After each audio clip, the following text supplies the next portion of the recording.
Hello and welcome to Audio Gyan, an Indian podcast for those interested in design, philosophy and arts. Audio Gyan documents thoughts, ideas and insights from known and unknown gems of India who have done some remarkable work in their field of interest. Visit audiogyan.com for more Gyan sessions. Today I have Veena Bakshi with us. Veena Bakshi started her career as an assistant to renowned ad filmmakers Prahlad Kakkar, Mansoor and Dilip Ghosh. She started her own ad film production house where she made over 300 ad films both as a producer and director. She has made the film called The Coffin Maker, which won National Award for Best English Film in 2013 and also has been awarded many other national and international awards. Veena has briefly worked in television and also teaches film techniques at various institutes around India. So thank you, Veena, for giving us your time and welcome to Audio Gyan. Thank you so much, Kedar. Yeah. So today we'll try and understand the relationship between an agency and ad filmmaker. I've taken few interviews of people in the field of agency advertising and got to learn something. But I had like few questions which I wanted to ask you from a filmmaker's standpoint. Okay. So yeah. So the first thing, we'll just set the background here. That can you explain how are like traditional ad films made? Okay, when you say traditional ad films, I'm a little... The regular ads. The regular ads, yeah. Which we... actually, that's a nice word you use, traditional ad films. Because a lot of older ad filmmakers, I would say, like me, the usual stuff, we lament the past, in our days. Okay, so basically, the relationship between an agency, a production house, is that the client... approaches the agency for a ad film to be made, which would be part of their campaign. The agency puts together the campaign and rather creates the script of the ad film. Okay. The producer is approached and given the script, and then the producer puts the whole production of the film on how to create the script into a film so that it's understood by a larger, varied audience. Most producers rework scripts. Okay. Because it's not necessary that the script that comes out of the agency is a film script. Yeah, because saying one thing on press or saying one thing in a photograph and saying one thing in a film are entirely different. Correct. Things. So... the producer's job, then once the film has been decided that this is how we're going to be making the film, and then the production is put together, you shoot it, you finish the technicalities, you give the film back to the agency, and then the client, the film is approved. No, but here does the agency come up with the creative concept behind it? So we can take any examples which you have worked on, say, and then probably elaborate how that particular format went through. Sure. Yeah, the agency does come up with the creative concept. Primarily, like I said, is because, there's a sales campaign, there's a marketing strategy, there's an advertising strategy that has to be followed. It can't be random. So yes, they do come up with a creative idea. For this is what we're looking for. This is what we want to sell. Because all ad films have to create awareness. Correct. Okay, ad films don't necessarily have to sell a product. Okay, but they're part of the sales and marketing is that they have to create an awareness about a product. So what exactly is the awareness about that particular product that only the agency knows and the client knows is what do they want to, are they launching a new product or are they highlighting something new about the product or are they just being beaten up by the competitor and so need to come back and scream louder than the competitor. Yeah. Or are they just feeling very smug about the fact that they don't have competition, and want to tom-tom their smugness. So it really depends on what their thing is. So they create the creatives and they come with those creatives to a production house. Okay. So as a producer and a director, I would look at that campaign or rather look at that creative and look at the film part of it. Okay. Okay. Is how can this be translated into a film, into a moving picture? And yes, does that include screenplay kind of a thing? It does. Okay. it does include the screenplay. Now the dialogues may be agency lots of times does have a very, very huge say in the dialogues, because at the end of the day they're product specific. Correct. It has to have a tagline which is there only anyways. Yeah, and it has to have certain things which you have to keep in mind. It may be safedi, or it may be whatever, कि आपके बाल नहीं झड़ेंगे, or whatever. Yeah. So with these things, so those specific dialogues have to be worked. Okay. Of course, having said that, yes, I do feel I am out of advertising now, entirely. But from what I hear from people and what I do also see around me, is that the freedom that we had, earlier, which was about 15 years ago, 16 years ago, the kind of freedom that I have experienced, and I've seen the freedom start getting curtailed, which was towards the end of my advertising career when I decided to step out. We had a lot more freedom with agencies to be able to turn scripts around, to be able to turn ideas around, to add our own words, and things like that, because there was a trust and faith that we as filmmakers knew how to uplift a film, thereby helping the product. I mean, some of the films that I have made, if I can, and this thing is, I have been actually very proud of being the starter of the Fevicol campaign. Oh, wow. Yeah. The Dam Laga Ke Haisha. Yeah.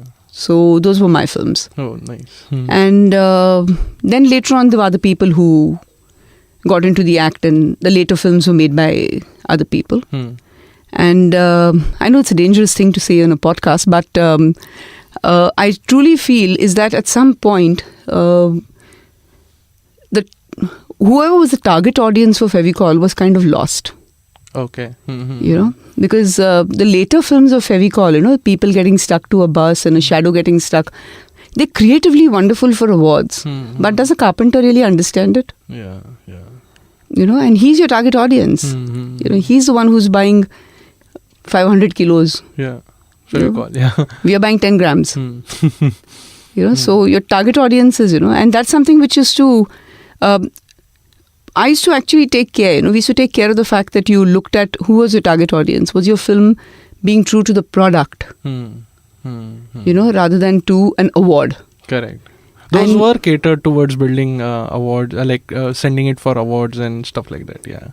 Totally. Yeah. And it was something which Fevicol in 2000, the year 2000, won the campaign of the century. And there were 5 films.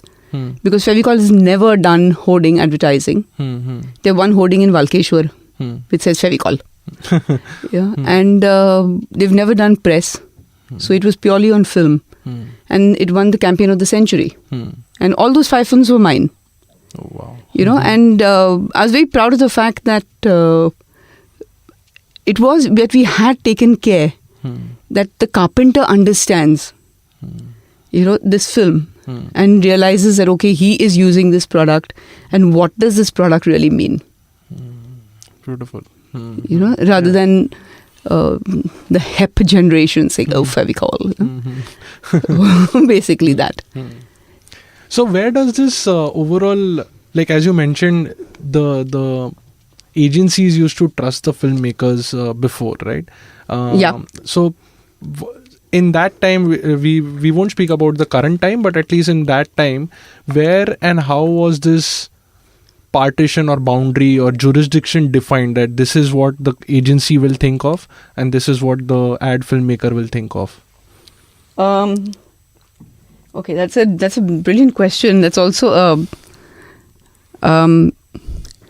actually, coming to think of it, there was no jurisdiction.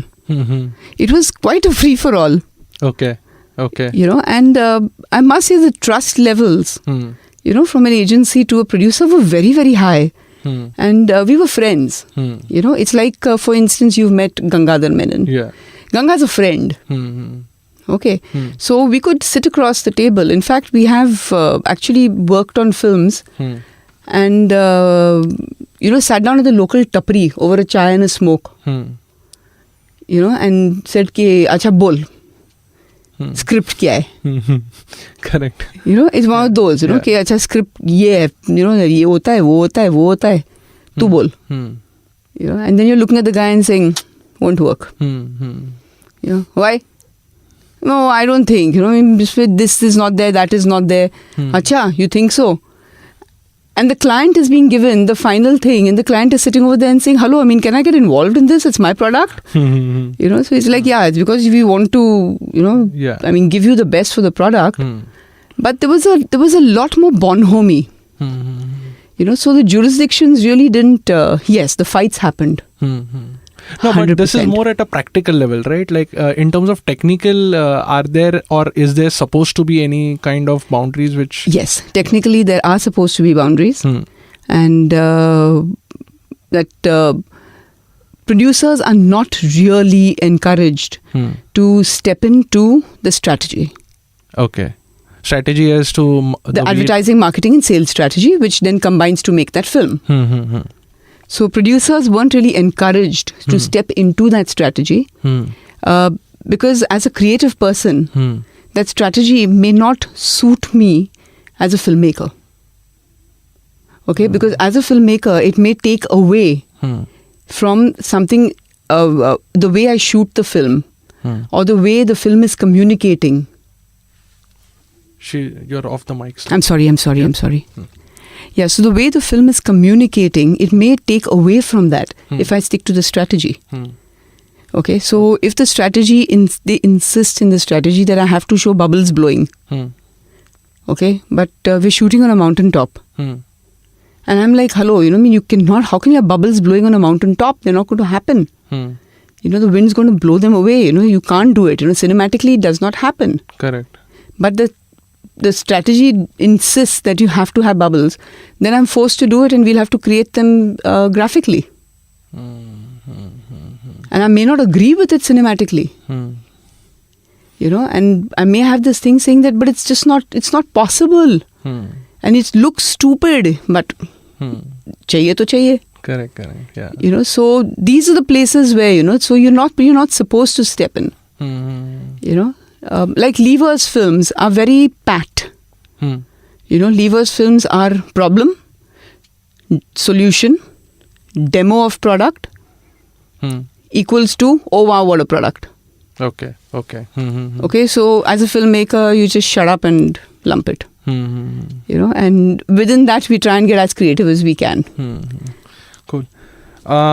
In fact, that naturally like leads to my next thing was like what is the role of a ad filmmaker in general, because he or she has more control over the medium.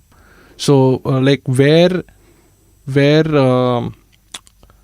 like how much liberty the ad filmmaker can take in the script itself for the very fact that he or she knows the medium.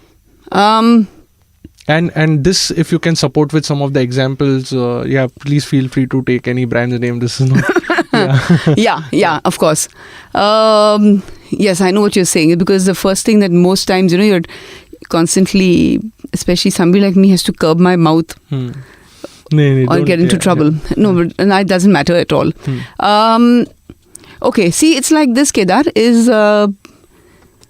Ad filmmakers, you're asking is how much is the interference or how much does one this thing for filmmaking, right? So like once the creative brief is given by the agency, then it's the ad filmmaker's role to take it further in because the virtue of knowing that medium itself. Right. So what is the level he can push the boundaries and how much one should do or not do, and how does it happen in a traditional environment? Yeah. See, as a filmmaker, I have to be true to my career, my job, my medium. Okay, that is one. As an ad filmmaker, that ad tag that gets added onto it makes me responsible for the product.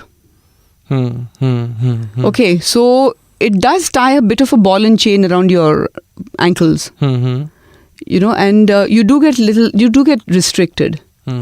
However, there was a time when there was a lot more freedom of working as a filmmaker, which I've said earlier. and adding your bit once the creatives came to you. Correct. Saying that this is not going to work or that's going to work. You know, or how do you want to translate this cinematically? You know, like for instance, I mean, I'll give you an example. Yeah. I'll use Fevicol itself as an example because those films have been familiar and known. Fevicol never used music.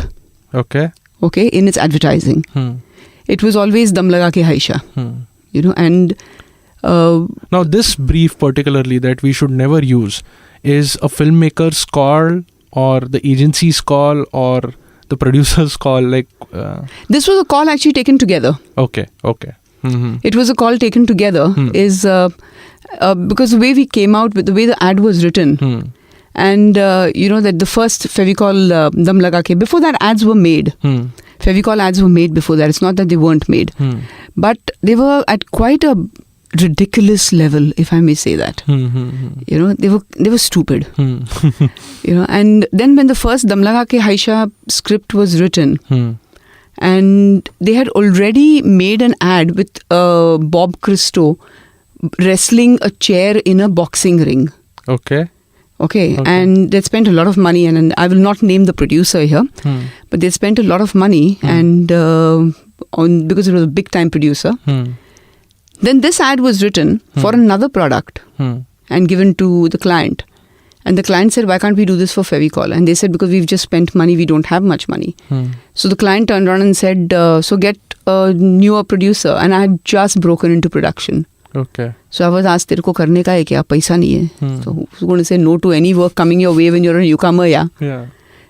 Not knowing the repercussions that were going to happen with the Fevicol brand and being associated with that. So we did the first Dam Laga Ke Haisha ad, which was bodybuilders pulling a block apart. And while we were sitting on the creatives of that ad, it was decided among us, like I turned around and said, I don't see music in this at all. Because just take away, where am I going to put music? And so let's just keep the music out and work only on sound effects. Just on effects and sound, and that's it. Let's see, and said we'll make the ad, and then baad mein if we think it chahiye music, so we'll put it. Correct. And they all agreed. And we did the ad and it worked. So instantly there was a decision taken that henceforth there will be no music in the Fevicol ads. Then at some point somebody said that, we need to, what if we add music? Because the script that they wrote was of, it was like a rural kind of a thing, and this lady, this girl, who's carrying 7 pots on her head from the local well. Yeah. Okay, and that film was called Panihari. And the little village kids who are trying to break her pots and dislodge her, basically. And there's a carpenter who looks and uses, it's like a metaphor, कि Fevicol ka jod hai, टूटेगा नहीं.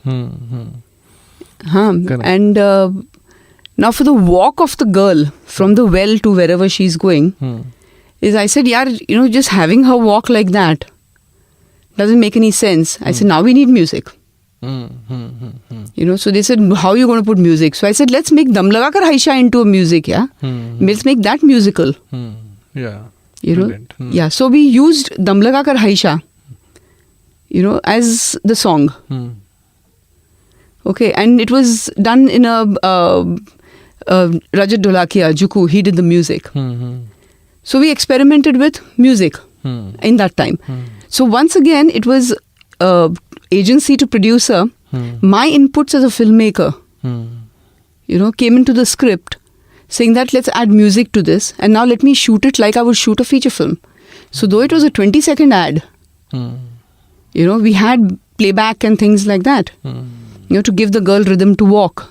Correct. So we shot it, the whole shooting of that ad was like a feature film. There was no pack shot in that feature film, which was something which was revolutionary in those days because there's no pack shot. Because we just painted one of the house's walls, that a village wall with Fevicol, with the logo. And that was the pack shot.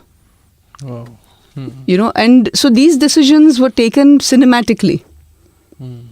These were not advertising decisions. But they worked advertising in the advertising manner. Interesting. You know, because the product became visible. Correct. You know, it was huge, and we shot it in such a way that I mean, again, now this was a technical thing. I don't know whether if you're interested or No, not. please, yeah. Yeah, but we designed the set at a 43-degree angle. Okay, literally 43 degrees. Okay. And it was like a straight line kind of a thing. So it was a vertical, I mean, it was like a vertical path, you know, for village set. But the set had an angle of 43 degrees. Now, 43 degrees is so that from any angle of the film, you can see Fevicol. Okay, which was right painted on the last house. So you can see the brand right through the film as when it's pointed in that direction. Correct.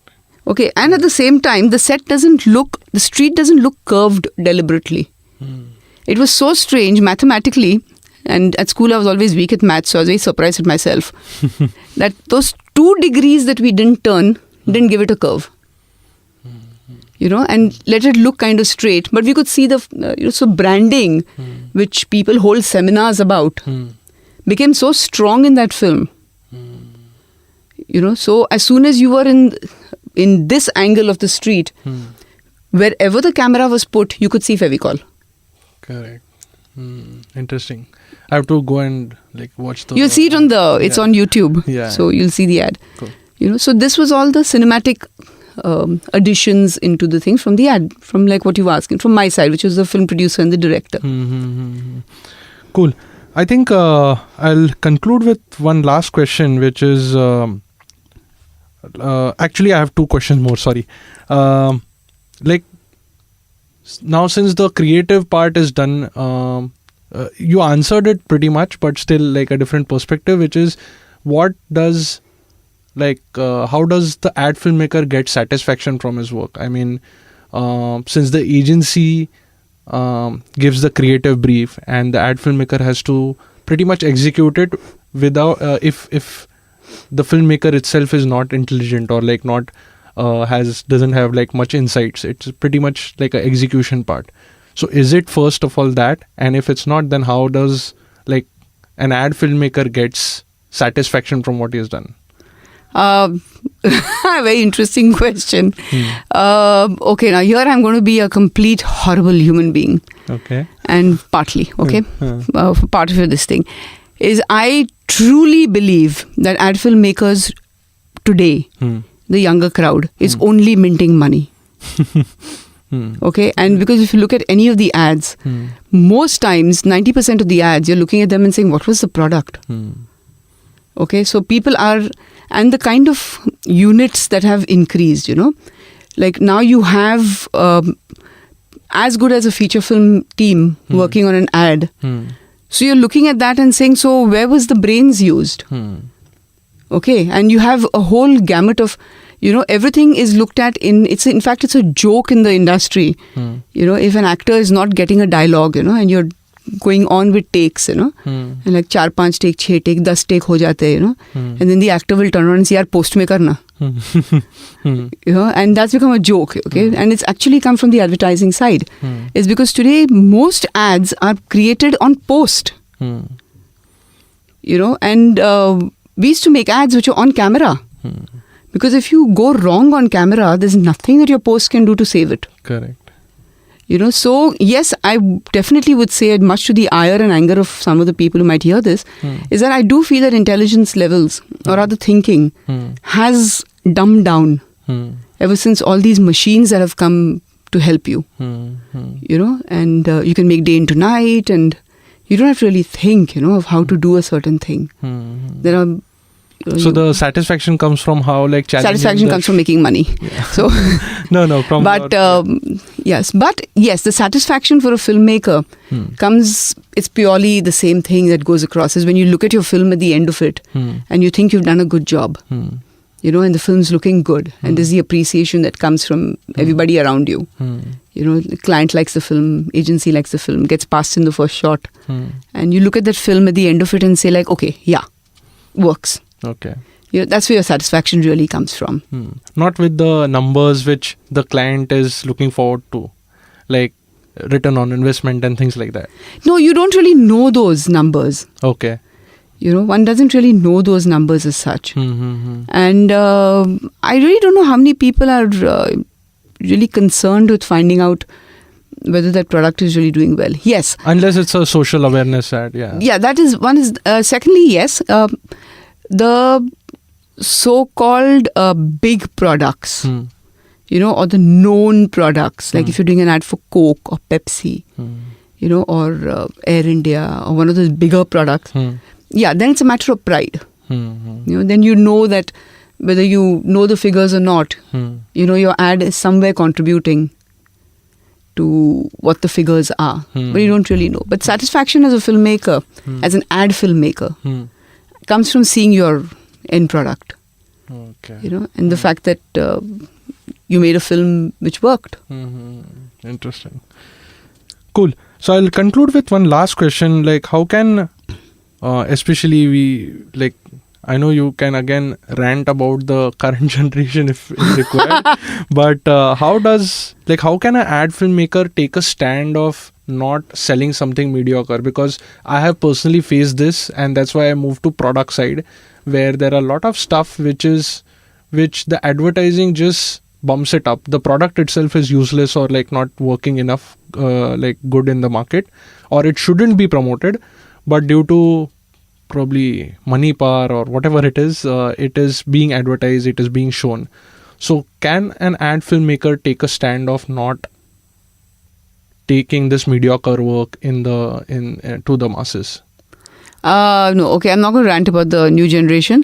However, having ranted about the new generation, I have to say one more thing before I get on to your question, is that there are some films that I've seen which have completely zapped me, which I really think, some of the newer ads, where, it's like, wow, this works. And very well-made film. And not just a well-made film, but everything works about it. It's a perfect ad film kind. So, yes. Cadbury has been... recently there have been, right now not immediately coming to mind, but there have been some ads like with Google, and which have been very well made, really very nice, and maza aata hai dekhne ko. Correct. No, unfortunately, Kedar, as an ad filmmaker, I can refuse to do a certain film. I can refuse to make a film. But once I have made a film, I do not have the jurisdiction to stop that film from being on the air. Correct. Or anything, irrespective of the fact that the product doesn't work or the product is being bumped up or it shouldn't be there, anything. I would say is that if I don't agree with it, then don't take the film to start with. But if you are going to take the film, then whether you agree with it or not, you have to do justice to it. No, I understand, but this was slightly towards there are relationship between agencies and production houses, right? They have a long-term association. Yeah. So some of the times to get a better ad, there are some not so good ads which are just produced for the sake of it so that the relationship is maintained. So in that case, how can one... You just you let the agency know that you're not happy doing that ad, but then it's a personal thing, it's entirely personal, where it's exactly like you said it, you answered part of it, is that it's the relationship between the agency and the producer, where the agency person is telling you, ki yaar karna yaar, please karna yaar, is baar kar de yaar, forget everything else, aankh band karke kar. It's so you do it because that's a friend. You've had a relationship, you had a commitment to each other. We worked on many films together. So you just turn around and say, yeah, man, if it wasn't you, I wouldn't do it, So that's a very personal thing. And yeah, all of us have been through those situations, where you don't want to do a film or you don't have the time to do a film. And one film has to be squeezed in, And I've also had I've had the situation where there was an ad for Kelvinator for Diwali that suddenly came up in Ogilvy, Delhi. Okay. And the client said कि कुछ करना चाहिए दिवाली के लिए, and we got some offers going on refrigerators and things, and we need to do this ad, and the Diwali time is very busy, pre-Diwali. So most producers don't have time. So it was, they called up some 3-4 people who kept saying, yeah, don't have time. Somebody's out of the country, somebody's here, somebody's there. And then I got a call saying that there's this Kelvinator ad. And I said, boss, I don't have time, because I'm shooting something else. And it was like, no, but we've been told to tell you to do it. So I said, yeah, this is like what, Hitlergiri or what, We've been told that you have to do it type of thing. So I said, no, but I really don't have the time. So then a few hours later, I get a call from this guy who's a brand manager of Kelvinator refrigerators and saying that, hi, my name is so-and-so and I wanted to discuss this film with you. So I'm like, huh? So I'm, and I'm in Bombay right now, so if we can have a meeting tomorrow morning and things, and I'm wondering, why's the brand manager calling me? So I said, yeah, but I haven't agreed to doing that film. And so it was like, can I get back to you? So I said, yeah, sure. 10 minutes later, I get a call from Ogilvy, Bombay, saying that, Veena, these people have come over here and I believe you're doing this film. So I said, I'm the only one who doesn't know that I'm doing this film. And I couldn't understand this pressure. Later on, I got to know is Piyush Pandey was in Delhi. And he was told that this is happening. And he turned around and said, he said, do one thing, call Veena and tell her that she should do the film.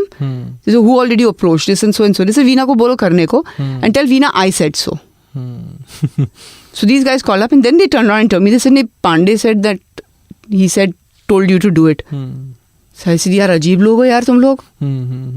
So there was that whole pressure for 3-4 days until I finally managed to get in touch with Piyush and I was like, boss, what the hell is this here? So karna yaar. He said, yaar, desperate client hai. They desperately need this ad. Tere ko ek din lagega. So I said, it's not the fact of, even a 1-day ad requires 10 days. Correct. So this is a personal relationship. This was just a case study, of how Kelvinator, I was pushed into doing the Kelvinator ad, with a lot of pressure coming from people.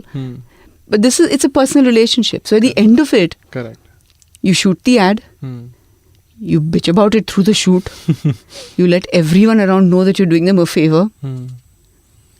You behave like a spoiled child. And you go on, and then for a fact is that the next film they're going to give you or the next film that comes around is going to be logical. Yeah. Cool. I think this is a good note to end this. Obviously there's a lot more to chat about general advertising and probably we'll I'll love to have you again on AudioGAN.